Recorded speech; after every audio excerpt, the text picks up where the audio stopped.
আসসালামু আলাইকুম, আমি জাহান। আশা করি আপনারা সবাই অনেক ভালো আছেন। আলহামদুলিল্লাহ আমিও ভালো আছি। আজকে আমি কফি মেকার দিয়ে একটু কফি বানাবো। তো আগে দুধটাকে আমি একটু ফর্ম করে নিব, তারপরে কফি ওকে খুব সুন্দর করে ফর্ম করে নিব।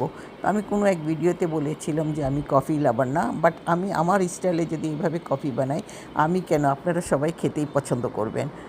তা আমি একটু কড়া কফি পছন্দ করি, তাই একটু বেশি করে দিলাম এবং খুব সুন্দর করে কফি এবং দুধটাকে ফর্ম করার পরে আমি আমার কাপের মধ্যে ঢেলে দিব এবং উপর দিয়ে একটু কফি পাউডার দিয়ে দিব। তো আজকে এই পর্যন্তই।